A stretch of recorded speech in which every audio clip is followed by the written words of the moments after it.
Hello everybody, it's Paul again, your favorite internet blunder fool. Maybe not, but doesn't matter. Um, this time I'm going to show you how to do comparator type selectivity with Boolean style nodes and procedural stuff. It's going to be a little different in shapes this time. It's going to be like turning stuff on and off using values and math function nodes, about converter math, and our comparator functions. I guess that's what the word is. Alright, comparator, because you're comparing, be your less than and greater than nodes. So, like when the other video where it's making little blocks and showing how you could set them up in texture space, just another video, which is going to reference this probably. We'll set up our selective ranges using less than and greater than nodes. Shift D, less than and greater than. And we will be multiplying now.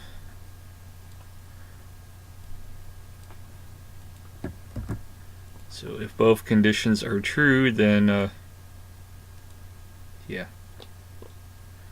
So if it is, see, less than 1 and greater than 0.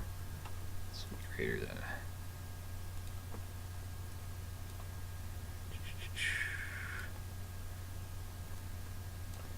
So, put value.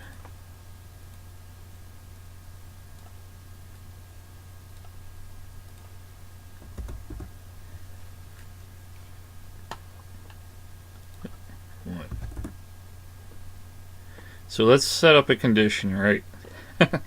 A certain condition, which is less than 1 and greater than 0. Both conditions have to be true. And then when it outputs true, it's going to output 1, which controls the mix. So, right now it is 0. And even if it's less than 0, but once it is between the two ranges, if it is greater than 0 and less than 1, then it will return true for both outputs on these, which will be 1. 1 times 1 is 1, controlling the factor in the mix, and you get the second input on the mix. It's where if you go outside of the range above it, it is false on either one, or if you go below the range, it will also be false. But you fall in that sweet spot in the range, and you get a true. So how do we use that? We can pass that on to more than one range for comparison. So this is where the selector switch comes in. For doing that in a procedural material, you can do selector switch kind of thing. So if take these three, and I may as well take the mix. I think I can take the mix. Make a node group.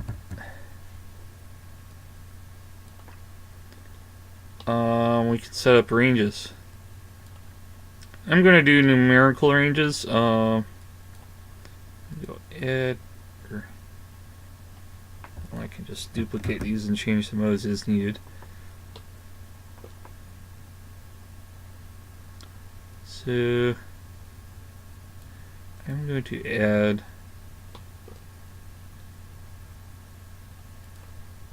.999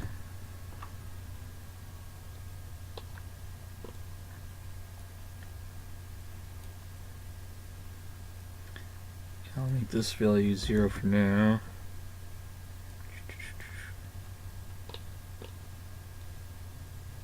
So if it is less than the value plus 999, actually,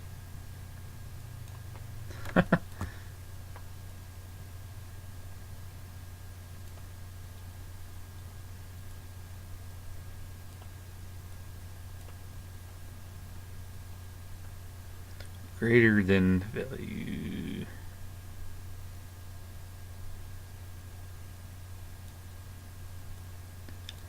How do I want to set up the range? I gotta think. Alright. So I want numbers, say like between 0 and 1. So I will add 0.999 and subtract 0.001. I believe that will give us a usable range. Okay.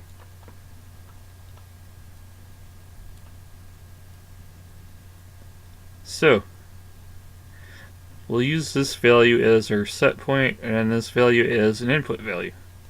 Okay. So this value will be put,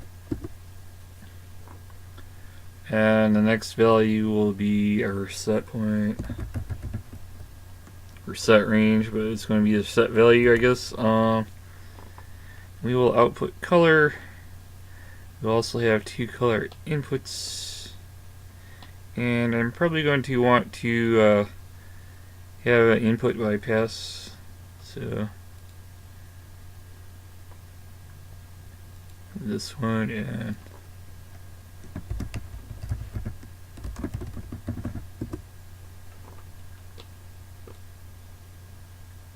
put pass. So that's just passing the input down. Alright. So our set range will be this plus this,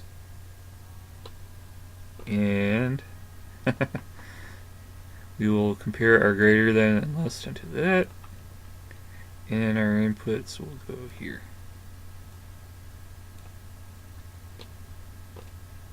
And that will control the color. In this case, we're just using color. We could have it just put the color outside, make it a factor, but this is fine too. So color 1 and color 2. And now we have our range comparator type, a range selector, I guess. What should I call this?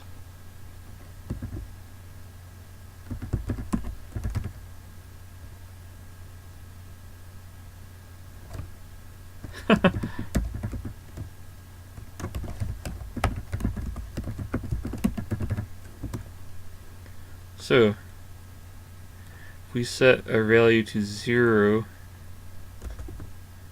if it is between 0 and 1, it will be red. If it is outside that range, it's going to be white. And what we could do is duplicate this, and we'll set the range for 1. And then we'll make this green, and then we'll pass through here,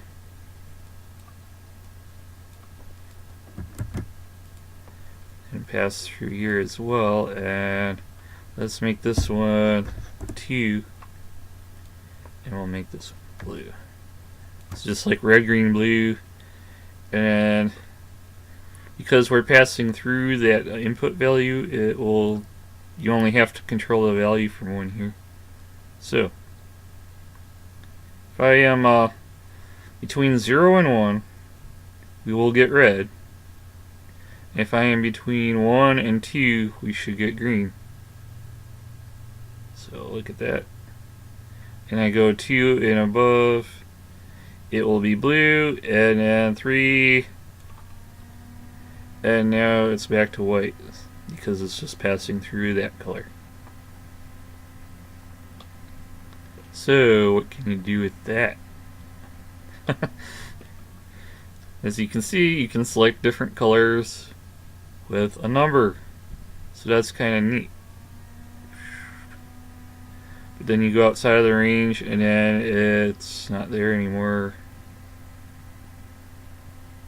That's kind of neat. But since these colors are technically able to pass images, you can do stuff like this. I'm going to pause my recording, but then I'll come back. For you, it should be instant, and I'll show you something you can do with this. Can you guess what I'm going to do? Maybe.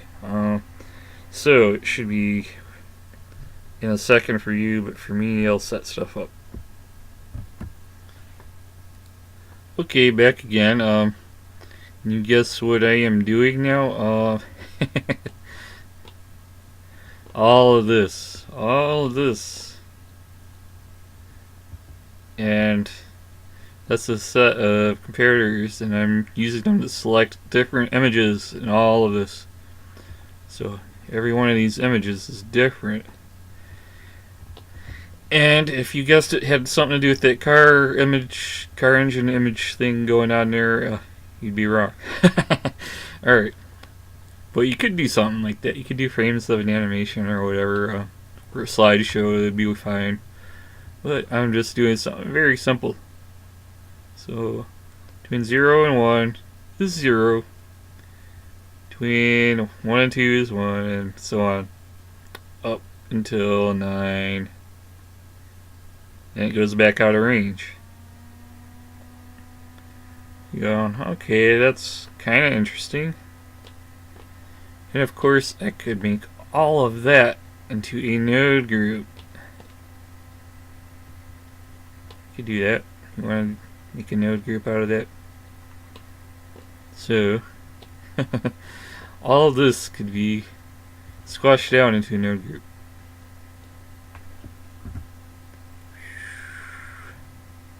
That's a lot, huh? But the node group is small. Alright. So you can just do the input value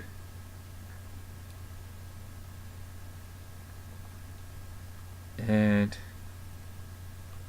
that should be fine.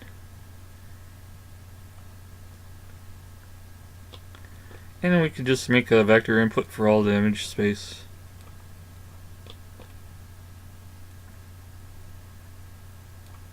All that, and so on.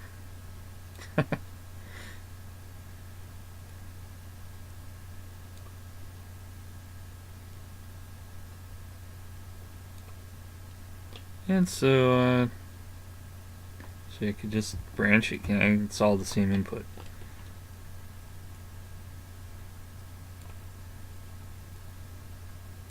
You get the idea of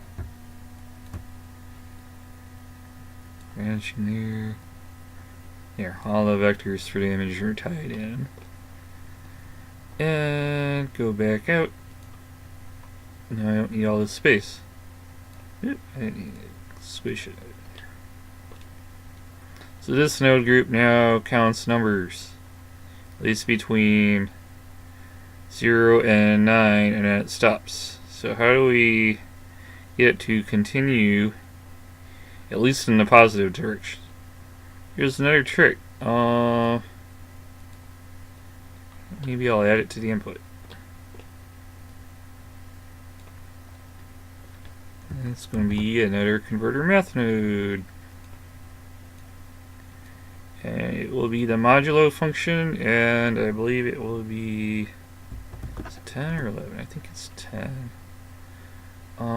Let's see. So, if we go negative, it's not going to show, but once we hit positive, it should go 3, 4, 5, 6, 7, 8, 9, 10. And 10, it goes back to 0 because we don't see the first digit.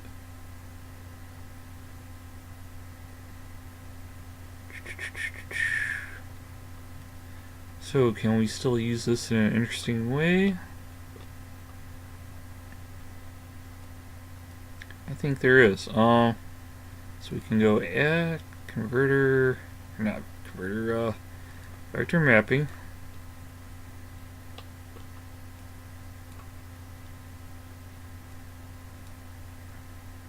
Texture and input texture coordinate. You want UV in this case. Okay, that's fine. That'll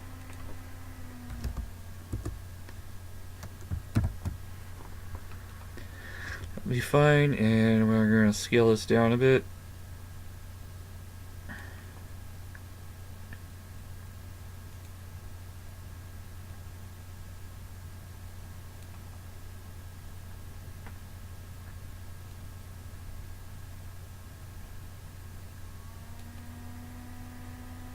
Here. And you do the same thing here. Input. Show you something neat.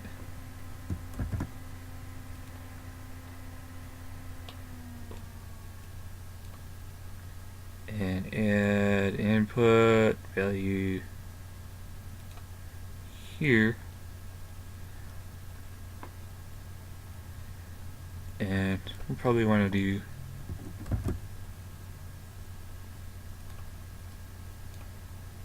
this here like so.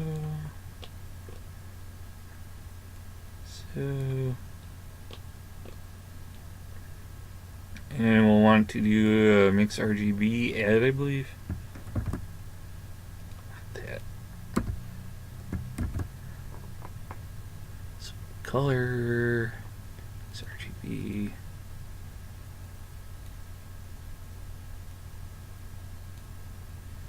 And we'll just add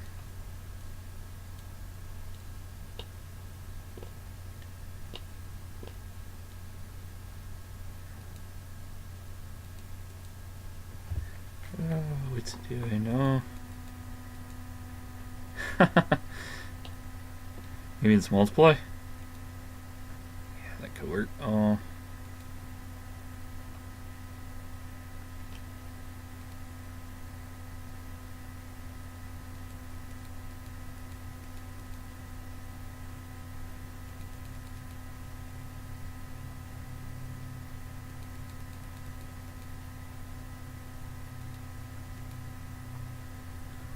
Anyhow,